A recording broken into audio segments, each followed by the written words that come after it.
Hello everybody, my name is Barozzini and today we'll present this joint work with Lorenzo Clemente, Colcombet and Paweł Parys. The title of this work is Cost Logics, Safe Schemes and Downward Closures. This talk will present a number of results and will be broadly divided in two parts. In the first part we will focus on safe schemes. And the main result we will present is the decidability of model checking for safe schemes against properties defined by alternating B automata. In the second part, we will focus more on downward closures, and we will present several results. We will first show a tree version of the simultaneous unboundedness problem and show that it's equivalent to the computability of downward closures for tree languages. And then we will give a tree version of the diagonal problem such that the SUP for trees, this simultaneous unboundedness problem, reduces to it. Finally, we will use the results from both parts and apply them to get this last result, that is computability of downward closures for tree languages recognized by safe schemes. So let's start with the first part, in which we will talk about safe schemes. Safe schemes are, higher order recursion schemes are powerful formalisms that can be used to recognize languages of either words or trees. In this talk, and mostly in this part, we will focus on languages of finite and infinite trees. We will not talk much about word languages. And the schemes we will be working with are safe schemes. Safety is a syntactical property of schemes that constrains the order of variables that can occur in applicative subterms. I don't want to enter into detail with safety. The important thing about safety is that although safe schemes are strictly less expressive than general ones, that is, a safe scheme is actually less powerful than a general and normal scheme, safety tells us that during bit reduction, during the application of rules of our scheme, there is no variable capture. This tells us that during bit reduction, during the application of the rules, we never really need to rename variables. So in the end, we will only need a finite number of variable names. This fact, the finite number of variable names, will be important later. So let's get to model checking. The model checking problem asks, given a property and an infinite tree, whether the property holds on the tree. There are several results on this problem from Robin's theorem, for example. But the most celebrated, the most important result for tree languages and the schemes is this theorem by Ong that tells us that the model checking problem on infinite trees is decidable for trees generated by schemes and regular properties. Now, our result will not strengthen this, since we will be only focusing on safe schemes that we said are a proper subclass of schemes, but we will use a much more powerful class of properties. Namely, we will use properties that are expressible by alternating the automata. What are alternating the automata? Well, basically they are alternating two-way parity automata with counters. The important thing about these counters is that they are only used for the acceptance condition. They cannot influence the run of the automaton in any way.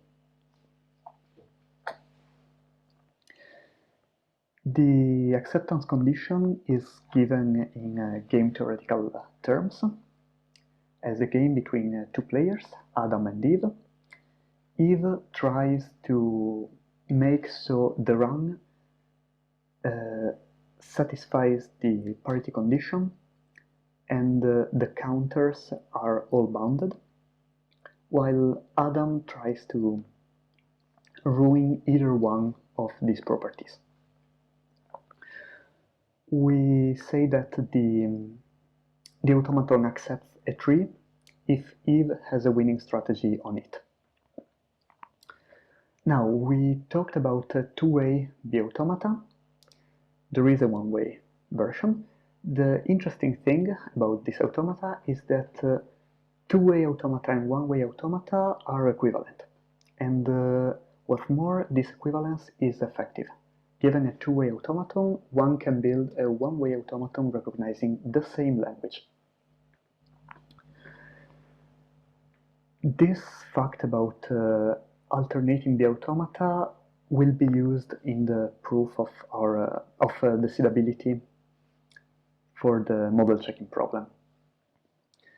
The second fact we need about alternating the automata is that given an alternating the automaton and a regular tree, we can decide whether the automaton accepts the tree. Okay, we have all the ingredients we need. Now we are ready to give the first main result of this work. Namely, given an alternating the automaton and a safe recursion scheme, we can decide whether the automaton accepts the tree generated by the scheme. In other words, we can decide the model checking problem for safe recursion for trees generated by safe recursion schemes against properties expressed by alternating the automata. The proof of this theorem relies on this lemma that tells us that given a recursion scheme and one-way the automaton, alternating the automaton, we can lower the order of the scheme by making the automaton two-way in a way that acceptance is preserved.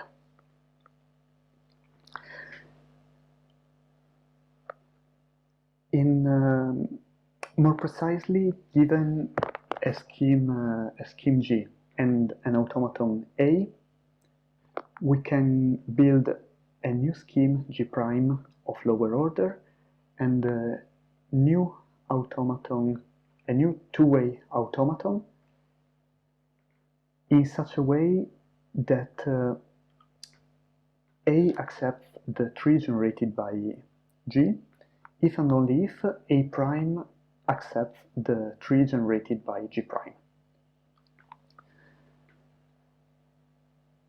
At that point, we can use the equivalence between two-way and one-way automaton to build, to make the two-way automaton one-way.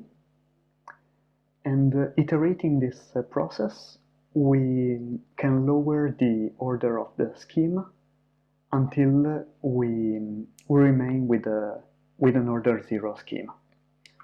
An order 0 scheme generates a regular tree, and we can tell whether this tree is accepted by the automaton we built in this process.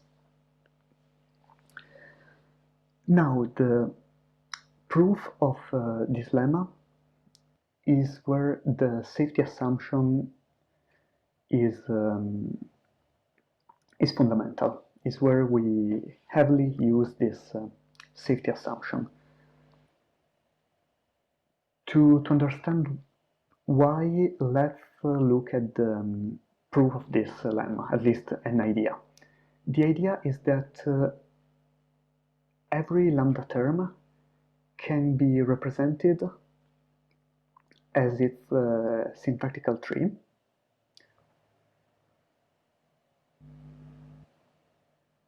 And this syntactical tree can be generated by a lower order scheme. But we can do this only if the initial term is safe. More precisely, let's say that we have this term. We can represent it as its syntactical tree. This is its syntactical tree. It's important to note that in this tree there are no variables and no lambda binders. All the symbols that occur are a part of the alphabet, are constants.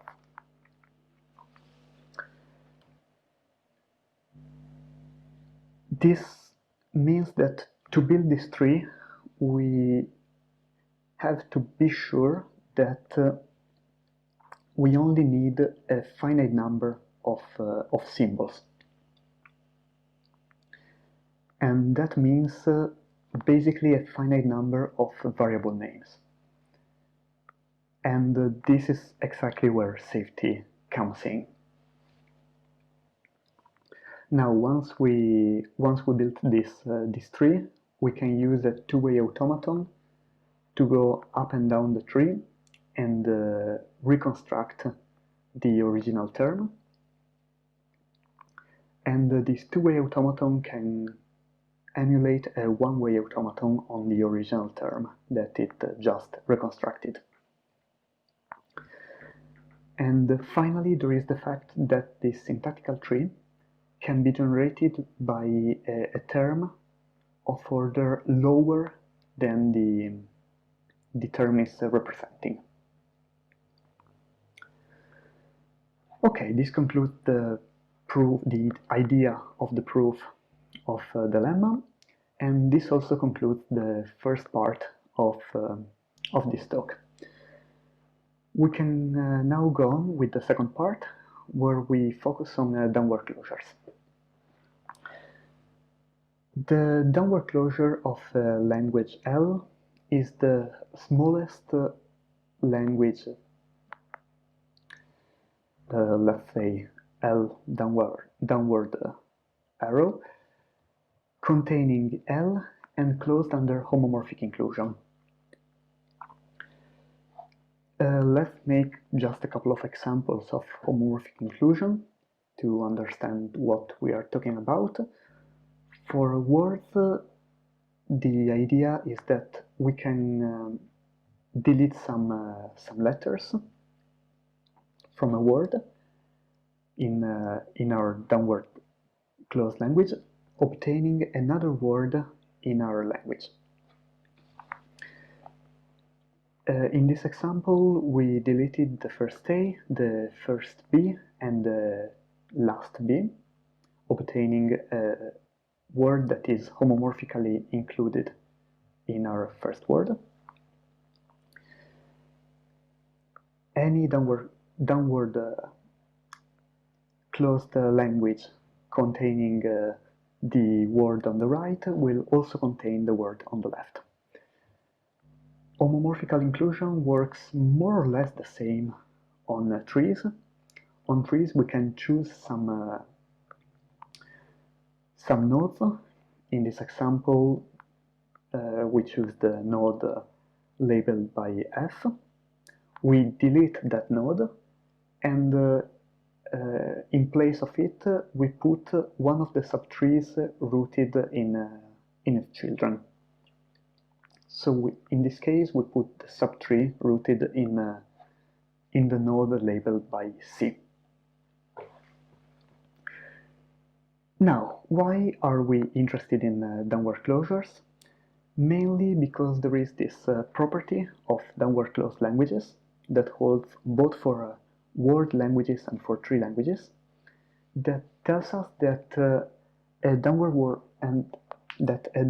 closed language is always regular. Now, for words, if we want to compute downward closures, this is of course not always possible. For words, we have this very interesting result by Zesche that tells us that we can compute downward closures if and only if we can decide another problem called the SUP, or simultaneous unboundedness problem. If we have one more technical hypothesis, that is, if we are in a class of languages that is closed under rational transactions. Now, this SUP is whose definition is just over there, uses these languages of the form A1 star, AK star as building blocks, in a sense, to define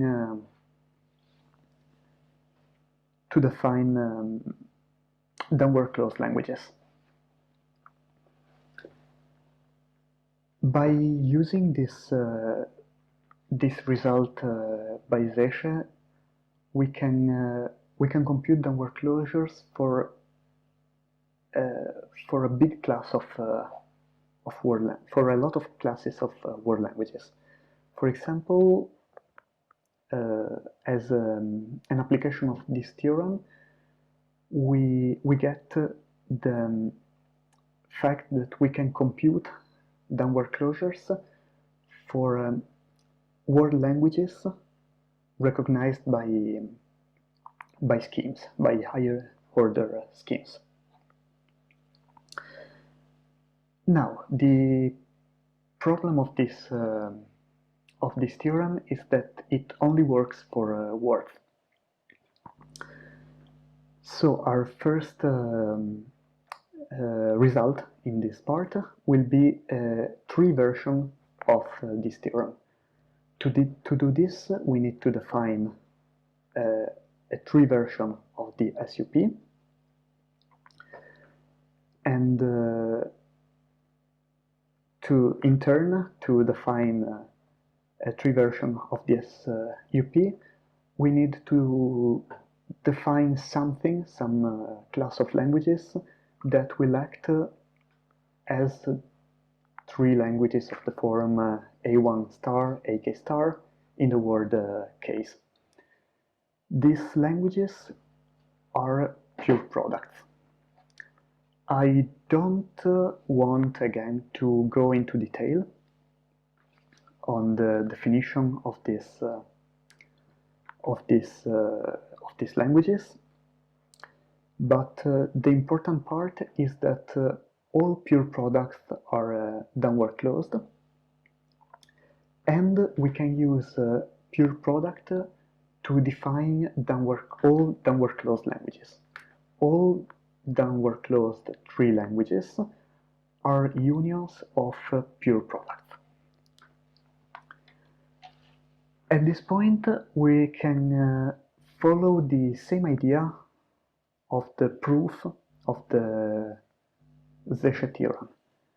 By using this pure product, we can define a tree version for the SUP that is basically the same of the word version, but using a pure product. And once we have this SUP, we can prove that this is actually equivalent to, well, the seedability of this problem is actually equivalent to computability of downward closures. Under, again, here too we need closure under linear transduction. We can go one step further in this parallel between theory for word languages and tree languages,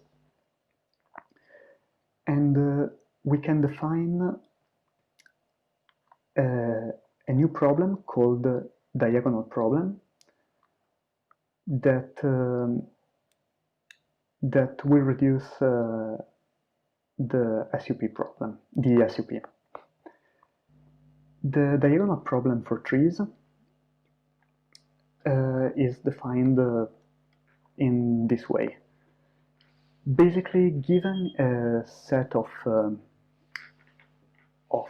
symbols, we say that a language is diagonal if it contains some trees with a lot of occurrences of these symbols on all branches. Of course, the diagonal problem asks whether a certain language is diagonal. And again, using the same ideas of the word case, we can show that the SUP for trees reduces to the diagonal problem for trees. The interesting thing about the diagonal problem is that it gives us a way to check whether the downward closure of languages is computable without talking about downward closures.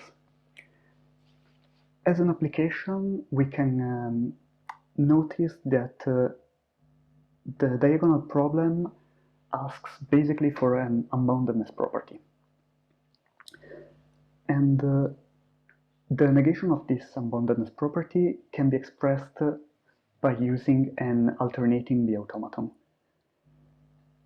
By applying all the results we presented in this talk, this tells us as a corollary that we can compute downward closures of tree languages recognized by safe schemes. Again, we need safety here since we are using the model checking result. Okay, this is all I wanted to say in this talk. Here are the main results I presented again. What about future work? Of course, there is the natural question whether we can drop the safety assumption for the model checking result. This would give us not only a stronger model checking result that would work on all schemes, but would also strengthen the fourth result on the slide, in the sense that would give us a way to compute downward closures of tree languages recognized by schemes. Okay, this concludes the talk. Thanks for your attention, and hope to see you at the Q&A session. Thank you.